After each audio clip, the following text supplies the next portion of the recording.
बिस्मिल्लाहिर्रहमानिर्रहीम। अस्सलाम वालेकुम व्यूवर्स, की हाल चाल तो ठीक हो। अगर आप भी चाहती हैं कि आपको ज़्यादा टाइम भी ना लगे और मज़ेदार सा चाइनीज़ तरीके से कोई आपके सामने चावलों की रेसिपी भी पेश कर दे, तो ये आपके लिए वीडियो है। और अगर आप कैलोरीज़ की वजह से परेशान हैं कि हम ज़्यादा नहीं खा सकते, तो ये भी आप लोगों के लिए फिर वीडियो है। और अगर आपके बच्चे उबले हुए चावल खाते हैं लेकिन सब्जियां नहीं खाते हैं, तो फिर भी ये वीडियो आप लोगों के लिए है। और साथ में हम आलू शोरबा बनाएंगे जो देगी स्टाइल में होगा, जिसमें मैं आपको बताऊंगी कि प्याज बिल्कुल कैसे नहीं तैरेगा, और जिसमें मैं आपको बताऊंगी कि शोरबे का पानी किस तरह से जो है वो आप मज़ेदार बना सकती हैं। तो स्टार्ट करते हैं, और चैनल को लाजमी सब्सक्राइब कर लीजिएगा। यहाँ पे सबसे पहले मैं चावल बनाऊंगी स्टीम वाले। तो 2 कप मैंने सेला चावल लिए हैं, आपकी मर्ज़ी है आपने जो भी लेने हैं। तो इसको जो है हम पहले धो लेंगे अच्छे तरीके से, ताकि इसका जो भी स्टार्च वगैरह है वो निकल जाए। और ज़्यादा आपने मलना नहीं है, वरना चावल पहले ही टूट जाते हैं और हमें लगता है कि शायद चावलों का मसला है, हालांकि वो हमारे हाथों का मसला होता है। और इसको जो है हम तकरीबन 10 से 15 मिनट जो है ना रखेंगे रेस्ट पे, ताकि चावल अच्छे से खिल जाए ना। फिर यहाँ पे सब्जियां मैंने उबली हुई ली थी बाज़ार से, जो पैकेट मिलते हैं ना, मिक्स सब्जियां थी, बीन्स भी थे, कैरेट भी थी, इसमें कॉलीफ्लावर, पीस भी थे।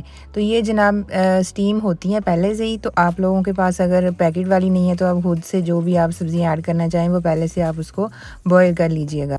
तो बहुत ज़्यादा ओवर कुक नहीं करना, ठीक है। यहाँ पे मैंने 1.5 लीटर पानी में 1 खाने का चम्मच नमक, 1 दालचीनी का टुकड़ा और 2 मैंने मोटी इलायची शामिल कर दी हैं।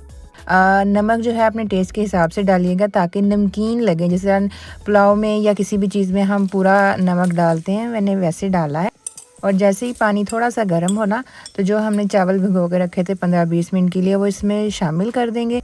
और मीडियम फ्लेम रहेगा, ठीक है। मीडियम फ्लेम पे हमने इसको पकाना है। जैसे ही पकते हुए तकरीबन इसको 3-4 मिनट गुजर जाएँ, तो फिर हम इसमें उबली हुई जो सब्जियां हैं ना वो शामिल कर देंगे। तो ये पहले से फ्रोज़न थी, तो इसको थोड़ा सा टाइम लग गया था खुलने में पहले, तो फिर मैंने इसको ऐड कर दिया था। और ऐड करने के बाद हमने फिर से फ्लेम को मीडियम ही रखा है, ठीक है। तो जैसे पानी ड्राई होने लग जाए, थोड़ा आपको लगे कि चावल तकरीबन जो है वो पकने के करीब हैं, तो फिर आप जो है चूल्हा स्लो कर दें, जिस तरह दम वाला होता है उस तरह कर दें। और जब आपको लगे कि चावल बिल्कुल पक चुके हैं, तो आप जो फिर इसमें पानी रह गया ना, वो छलनी में डाल के ना सारा निकाल लें, मतलब चावल डाल लें और जो पानी है वो निकाल लें। उसके बाद चावलों को आप किसी भी डिश में रख सकते हैं। ये खिले खिले से देखें हमारे वेजिटेबल चावल तैयार हैं। और इसमें जो है नमक का सिर्फ मैंने इस्तेमाल किया है। आप लोग इसको किसी भी ग्रेवी के साथ, चिकन स्टेक के साथ खा सकते हो, अचार रख के खा सकते हो, दाल बनी हुई है दाल के साथ खा सकते हो। अब हम चिकन शोरबा तैयार करेंगे। उसके लिए मैंने अभी लिया है 2 से 3 खाने के चम्मच ऑयल। इसमें हम शामिल करेंगे 1 मीडियम साइज़ का टमाटर, 1 मीडियम साइज़ का प्याज, 2 हरी मिर्चें। इसको मैंने मोटा मोटा इसलिए काट लिया है क्योंकि हमने इसका पेस्ट बनाना है। इसको बस 2-3 मिनट के लिए इसका प्याज का, टमाटर का कच्चापन बस ख़त्म करेंगे। अब इसमें हम शामिल करेंगे साबुत धनिया 1 चाय का चम्मच, साबुत ज़ीरा 1 चाय का चम्मच।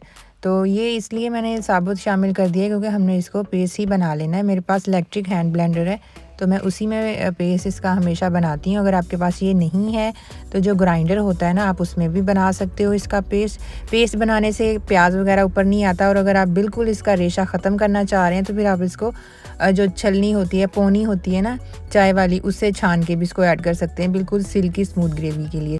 तो 1/2 कप मैंने ऑयल दोबारा से डाला है और उसमें जो हमने पेस्ट बनाया था वो ऐड कर दिया है।